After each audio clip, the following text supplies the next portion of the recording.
축하합니다. 당대표에 선출되신 이해찬 대표님, 새로운 출발선에서 당원들과 힘차게 뛸 것입니다. 자, 우리 최고위원분들께서는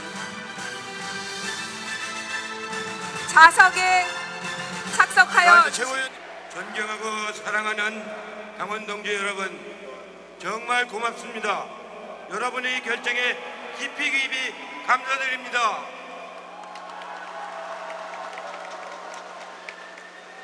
먼저 촛불혁명의 현장을 지키고 정권 교체와 지방선거 압승까지 완벽한 승리를 거둔 추미애 대표님을 비롯한 지도부 여러분, 수고 많이 하셨습니다. 좋은 경쟁을 해주신 김진표, 송영길 두 후보님께는 기쁜 위로의 말씀을 드립니다. 함께 지도부를 이끌어갈 최고위원들께는 같은 마음으로 축하의 말씀을 드립니다. 아쉽게 다음을 준비할 후보님들께는 격려와 위로의 말씀을 드립니다. 지난 한 달 전은 전국 곳곳을 방문하면서 더 커지고 더 강해진 우리 당의 힘을 목격했습니다. 동지들이 헌신과 노고에 보답할 생각만 했습니다. 저 이해찬, 그래서 단결하자고 외쳤습니다. 모든 후보들이 하나가 되자, 원팀이 되자고 했습니다. 문재인 대통령도 축세에서 말씀하셨습니다. 우리 당은 하나가 될 때 승리하고 분열할 때 패배했습니다. 우리 당과 문재인 정부는 공동운명체입니다. 문재인 정부가 곧 민주당 정부입니다. 129명의 국회의원, 2441명의 광역기초자치단체장과 지방의회 의원, 1만 5천 명의 전국 대의원과 73만 명의 권리당원, 360만 일반 당원 동지까지 우리는 모두 하나입니다. 철통 같은 단결로 문재인 정부를 지켜냅시다.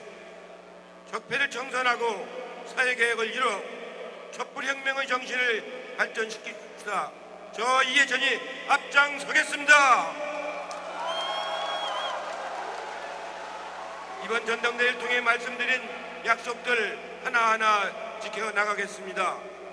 김진표, 송영길 후보님과 최고위원 후보님들의 공약도 챙기겠습니다.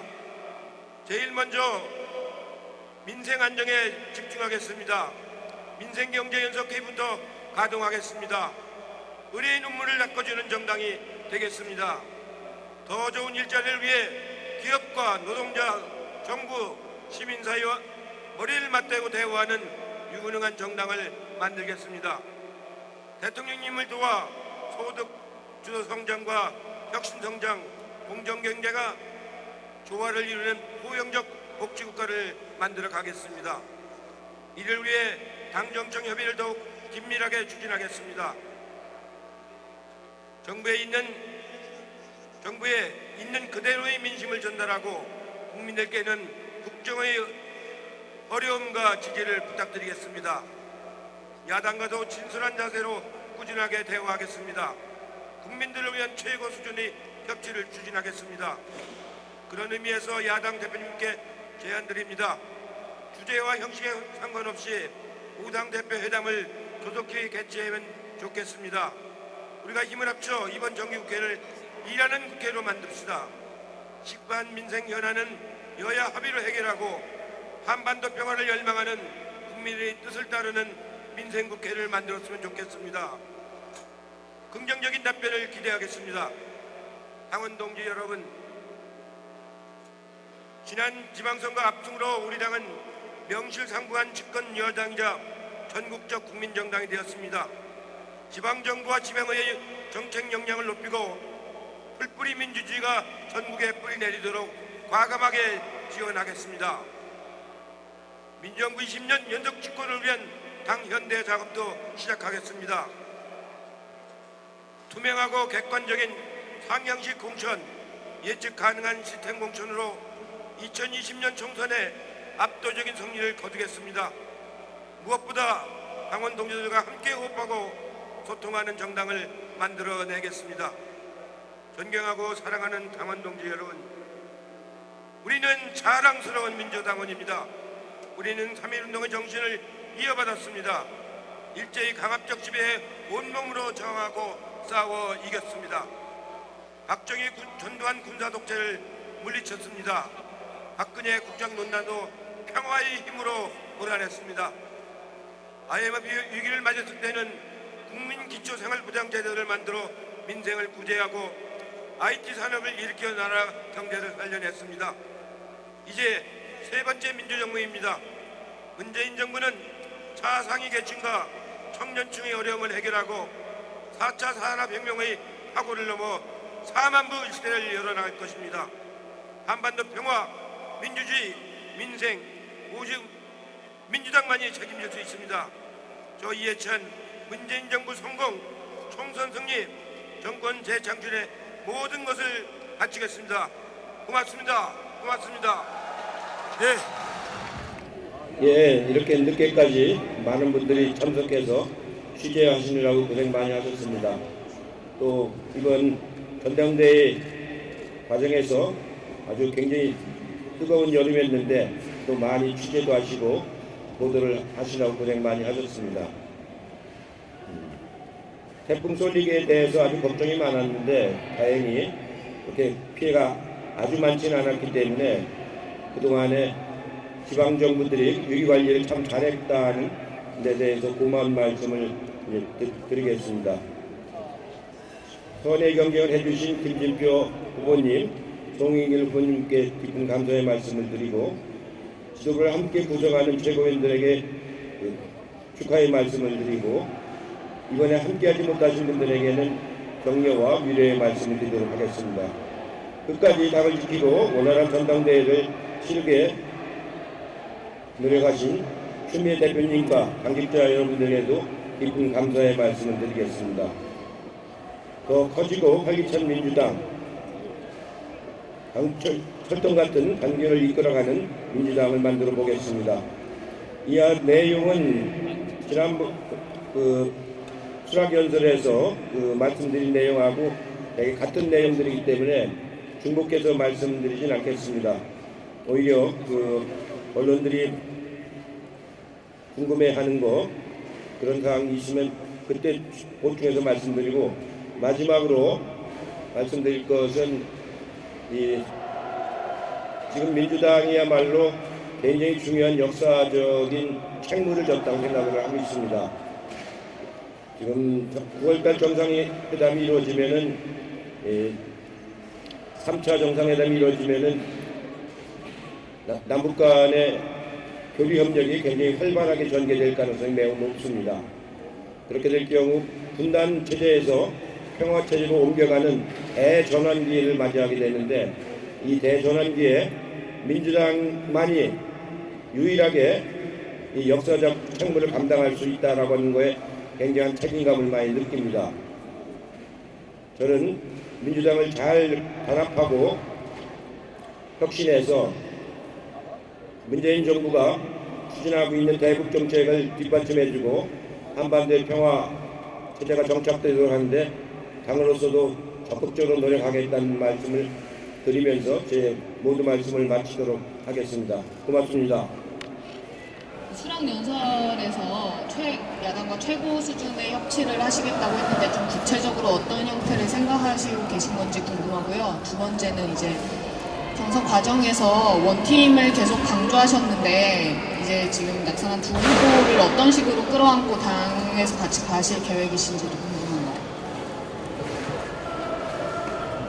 예, 최고 협치에 관해서는 청와대에서도 고민을 많이 하고 있고 저희로서도 당으로서도 고민을 많이 하고 있습니다. 사안에 따라서 서로 간에 논의를 통해 가지고 합의가 될 수 있는 사안도 있고 어떤 것은 상대적으로 도저히 안 될 것도 있고 그렇습니다. 그래서 우선은 민생 문제에 관해서는 지난번 청와대 상설협의체에서 8월에 입법을 해서 예산까지 뒷받침하자라는 정치적인 합의가 있었기 때문에 그런 부분에 대해서는 가능한 조속히 이행되도록 하고요. 이제 근본적으로 의견이 대립한 것은 합의는 안 된다 하더라도 충분히 논의를 해서 상대방 입장을 충분히 파악을 하고 우리 입장을 이해시키는 그런 논의를 아주 성실하게 많이 해놓는 것이 상황이 또 좋아지면 협치할 수 있는 좋은 조건이 됩니다. 혹은 또 여러 가지 인적인 상호간의 배치도 있을 수 있다고 좀 생각을 하고 있기 때문에 당사자들과 청와대와 우리 당이 협의해서 함께 해야 할 사안이라고 생각을 하고 있습니다. 두 후보에 대해서는 진작 원팀으로 얘기를 했고 역할을 분담하자는 말씀을 제가 그동안에 한 달간의 경선 과정에서 말씀을 드렸습니다. 지금 송영길 후보는 국방경제에 관해서 관심과 조예가 아주 많으신 분이고 김진표 후보는 여러 가지 종합적 경제정책에 관해서 전문적인 식견과 열정을 많이 가지고 계신 분이기 때문에 그런 부분들이 할 수 있는 것을 더 협의를 해서 특별위원회를 구성을 해서 특위에서 본인의 그 역량을 충분히 발휘할 수 있도록 그렇게 하겠습니다. 예. 지금 워낙에 지금 당의 뭐 정책적인 과제도 많고 또 당내 통합이나 뭐 야당과 협치 과제들이 많은데 당대표로서 가장 우선 좀 방점을 찍고 있는 과제가 있다면 어떤 것이 있는지 좀 궁금하고요. 그리고 뭐 많이 말씀을 해주셨습니다만 당청 관계를 좀 제도화하는 방안과 관련해서 구체적으로 좀 이렇게 해보겠다라고 하는 걸 이제는 대표가 되셨으니까 좀 말씀해 주셨으면 좋겠습니다. 예, 사안이 아주 여러 가지가 있습니다. 지금 제일 역시 방점을 둬야 될 것은 수락연설에서도 말씀을 드렸고 경선 과정에서도 말씀을 드렸는데 민생경제 연석회의를 빨리 구성을 해서 거기에서 여러 가지 노동 문제라든가 고용 문제라든가 여러 가지 민생에 관련된 사안들을 시민단체 혹은 노동조합 이런 데하고 함께 하면서 정부 여당하고도 같이 풀어나가는 부분이 제일 역점을 둬야 될 사안이라고 좀 생각을 하고 있습니다. 당청 관계는 제가 경선관에서 여러 번 말씀을 드렸는데 당정총을 묶어나가는 것이 굉장히 중요합니다. 예, 지금은 제가 있던 참여정부 때하고는 정부 운영 방식이 좀 다르긴 하지만 그래도 기본적으로는 당정청에 함께 해나갈 때 원활하게 좋은 성과를 내고 효과를 낼 수가 있습니다. 그래서 정기적으로 총리가 중심이 돼서 총리, 당대표, 그 다음에 대통령 비서실장과 정책실장 그리고 나아가서는 사안에 따라서 국무조정실장 또 청와대 해당 수석 해당 부처 장관, 당의 정책위장과 원내대표 이런 분들이 정기적으로 만나서 논의를 사안별로 해나가는 것이 좋다고 생각하고 그거보다 긴급하지 않고 비중이 좀 낮은 사안은 당정협의를 해서 당정협의를 할 적에 정책위장이 주관해서 정도위원장과 장관과 해당 부처의 차관이나 비서실장이 나와서 당정협의를 하되 그 전에 제가 할 때 보니까 당정협의 내용이 당에서 잘 관리가 안 되는 경우가 종종 있었습니다. 그래서 이번에는 당정을 협의를 하더라도 이 관리 체계를 좀 만들어서 유기적으로 연결이 되도록 그렇게 정기적으로 하는 게 좋겠다고 판단이 돼서 그런 방향으로 정례화하려고 좀 생각을 하고 있습니다. 문재인 대통령께서도 선거제도 개혁에 되게 힘을 실어주시고 계신데 그동안 많이 말씀하시긴 하셨지만 21대 총선에 이게 사실 적용되는지 아닌지 여부가 중요한 것 같아요. 혹시 그 전까지 좀 할 가능성이 있는지 좀 궁금합니다. 이건 뭐 기자분들이 아주 잘 하시는 문제이기 때문에 헌법을 바꾸지 않고도 할 수는 있어요. 정당법만 바꾸면 할 수는 있는데 기본적으로는 헌법상인 권력구조와 연계되어 있는 사안이라서 가능한 한 개헌과 연계해서 다뤄야 이게 올바로 다뤄지지 개헌은 관계없이 요 선거제도만 다룰 경우는 대단히 협소하게 다뤄질 우려가 큽니다. 기본적으로 이 취지는 소수당의 지지율이 의석으로 반영되지 않는다는 것이기 때문에 그래서 어떤 방식으로 할 거냐, 연동형 비례대표를 할 거냐, 권역별 비례대표를 할 거냐는 걸 논의하고 있는데 우리나라는 기본적으로 다른 나라에 비해서 비례대표 숫자가 아주 작은 나라입니다. 지금 45석이죠. 45석밖에 안 되기 때문에 이걸 득표율을 나눠봐도 큰 차이가 나지 않는 그런 아주 약간만 반영되는 그런 정도이기 때문에 그걸 하기 위해서 전체 지역구 숫자를 안 바꾸고 하려면 아주 미미한 효과밖에 안 나고 지역구 숫자를 늘리는 것은 국민들 여론이 수용되지 않고 있고 지역구 숫자를 줄이는 것도 또 쉬운 일은 아닙니다. 그렇기 때문에 요건 선거 제도만 갖고 다룬다는 것은 한계가 있는 일이고 개헌하고 묶어서 다룰 땐 권력형 구조를 어떻게 뭘로 할 거냐에 따라서 성격이 좀 달라지기 때문에 그런 점을 감안해서 이것도 야당들과 꾸준히 대화를 해서 조금이라도 그 취지를 살릴 수 있는 방안을 더 찾아보도록 그렇게 하겠습니다. 지금 현재 그 고용 문제, 그다음에 양극화 문제가 굉장히 심각한 상황인데요. 지난번 간담회에서는 소득주 성장이 가는 방향이라든지 어떤 원리들이 올바르다. 그리고 그런 소득을 보존해주는 부분들이 결국은 경제를 살리는 데 도움이 될 것이다라는 말씀을 하셨는데 문제는 경제 컨트롤 타워죠. 이제 김동연 부총리께서 최근에 뭐 최저임금 인상이나 아니면 근로시간 단축과 관련해서 어떤 속도 조절이나 이런 부분을 언급을 하셨고 또 이와 관련해서 민주당도 뭐 인터넷 전문은행의 인산분리 완화라든지 아니면 뭐 서비스 발전법이라든지 이런 어떤 규제 완화의 어떤 일종의 우클릭 행보를 좀 보이고 있는데요. 이런 경제 정책의 어떤 클 수도 있고 아니면 세부적으로 들어갈 수도 있지만 어떤 패러다임의 어떤 변화라든지 이런 부분들 어떻게 당 대표로서 이제 당의 정책 방향을 좀 조율하실지 이 한 가지가 궁금하고요. 또 이것과 연계해서 정의당에서는 굉장히 이제 격하게 반대의 목소리를 내고 있는데 범진보 진영이라고 불리고 있던 이 진영 내에서의 어떤 그런 목소리와 그런 당들과의 어떤 협치나 이런 부분들을 좀 어떻게 대처하실지 이 두 가지 좀 궁금합니다. 예, 지금 언론에 많이 보도되는 것처럼 고용 문제가 여러 가지 많은 사람들한테 걱정을 끼치고 있는 사실입니다.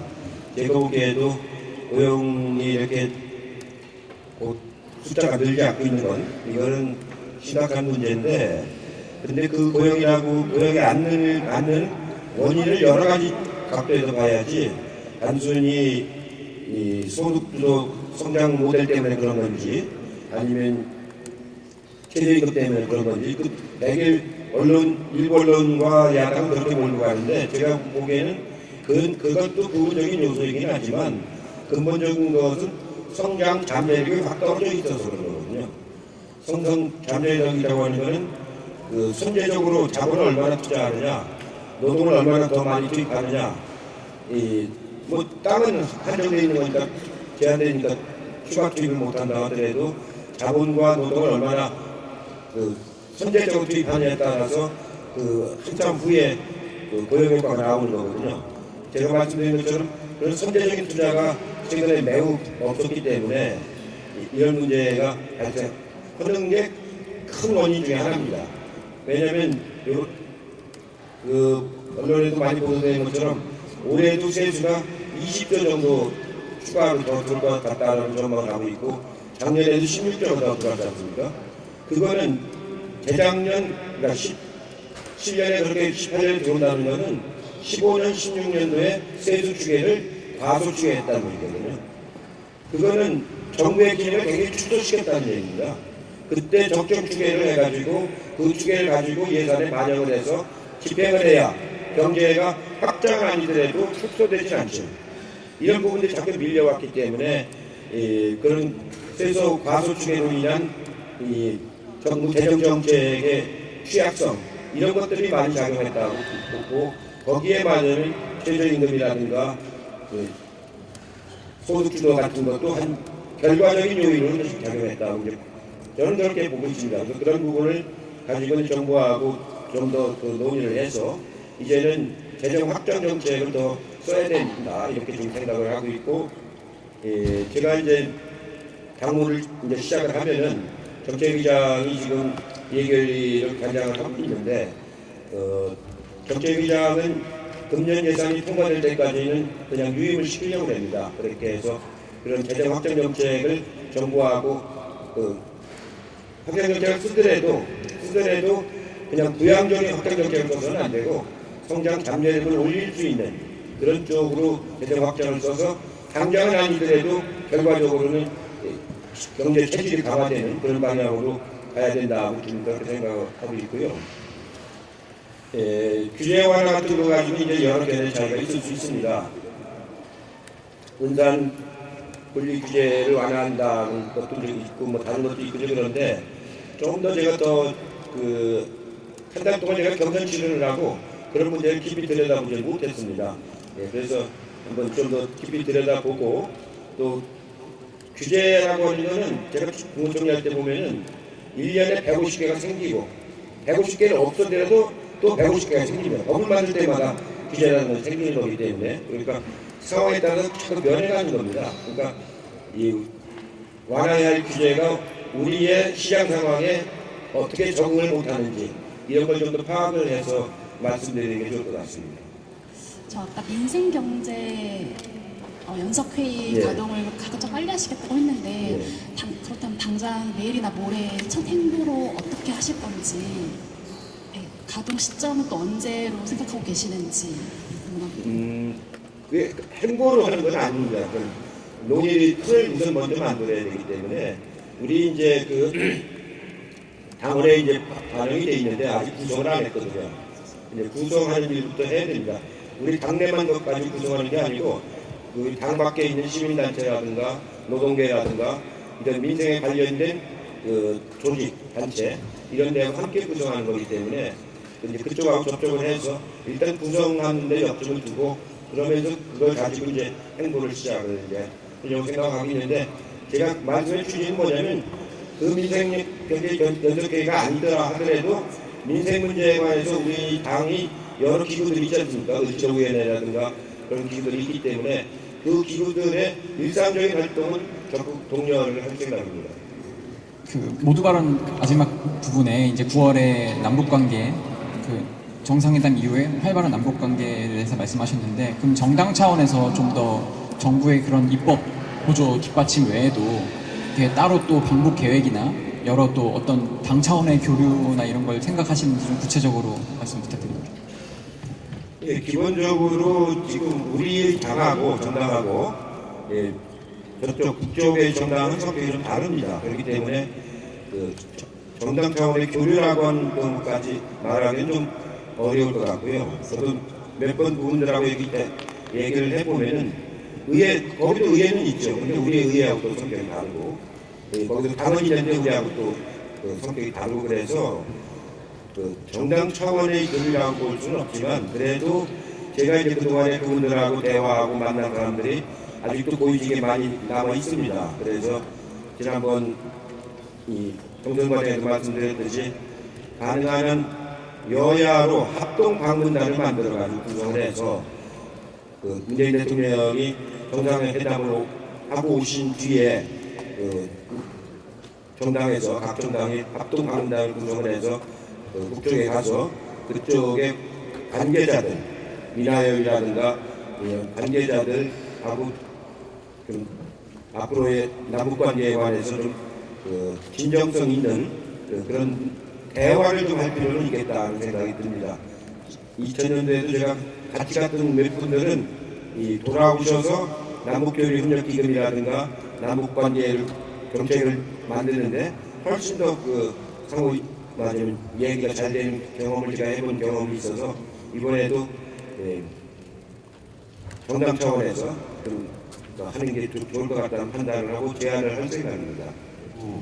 지금 문재인 정부 관련해서 지금 국정 목표를 경제 많이들 이슈를 삼는 그 부분을 삼다 보니까 오히려 굉장히 어려운 국면으로 가는 게 아니냐. 왜냐하면 이전 정권의 책임도 있을 수 있는 거고, 그래서 오히려 그 당의 정체성을 분명히 해서 이 뭐 인간 중심이라든가 그런 방향타를 좀 새롭게 잡아나가는 그런 건의를 하실 생각이나 뭐 이런 것들이 있으신지 답변 부탁드립니다. 당의 정체성을 인턴 중심이라고요? 아니요, 인턴이 아니고 지금 현재 경제 프레임을 잡다 보니까 예. 굉장히 그 경제라는 게 이 정권뿐만이 아니고 그 전 정권 연장선상에서 움직이는 그러다 보니까 굉장히 어려운 면으로 계속 가는 게 아니냐 정부가. 그래서 오히려 당의 정체성, 어떤 인간이라든가 뭐 그런 것들을 강조하는 그런 식으로 정체성을 분명히 하는 민주당의 그런 것들을 청와대와 건의해서 그런 방향성을 잡아가실 생각이 있으신지 새로운 프레임을 짜는 거죠, 그러니까. 질문드립니다. 그렇게 구분할 수는 없고요. 경제가 어째 중요하기 때문에 경제 문제에 관한 논의고 우리가 피해갈 수는 없고요. 물론 당의 정체성을 논의하는 것은 또 다른 차원의 문제라고 생각을 합니다. 우리 당이 사람 중심 사회를 강조하고 사람이 먼저다라는 걸 강조하는 그런 가치 철학은 매우 소중한 거기 때문에 그 부분은 계속 이제 추구를 해나가는데 그거는 가치 추구라고 뭐랄까 당의 어떤 철학이라고 말씀을 드릴 수가 있는 것이고 경제 정책은 그대로 민생의 생존에 관련된 거기 때문에 결코 그 패러다임을 바꾼다고 없어지는 문제도 아니고 항상 국민들에게 따라다니는 문제이기 때문에 두 가지 문제는 같이 정부가 안고 가야 될 정부와 당이 안고 가야 될 문제라고 생각을 하죠. 그 전에 이제 전당대회가 끝나면은 언론사별로 이렇게 자꾸 하니까 그 기회가 균등하지 않은 점도 있고 또 당선자로서도 너무 몇 시간씩을 해야 되니까 그런 어려운 점들이 있었어요. 그래서 오늘 이렇게 형식을 좀 바꿔서 해보자고 말씀을 드렸는데 이 형식이 좋을지 종래 형식이 좋을지 저도 좀 판단은 않습니다만 저로서는 이런 형식이 더 낫다고 좀 생각을 했던 겁니다. 이렇게는 아니더라도 지난번에 경선 과정에서 제가 말씀을 드렸듯이 가능한 그 정례적으로 기자 간담회를 해서 문제를 서로 의견을 나누도록 그렇게 하고 긴급한 문제가 생겼을 때는 긴급 간담회를 또 하도록 그렇게 하고 개별적으로 꼭 인터뷰를 해야 할 언론사가 있다고 한다면 그 사안에 따라서 판단을 해서 하도록 그렇게 하겠습니다. 꼭 늦게까지 이렇게 취재하셔서 고생 많이 하셔서 고맙습니다. 수고하셨습니다. 네, 이상 기자회견 마치겠습니다.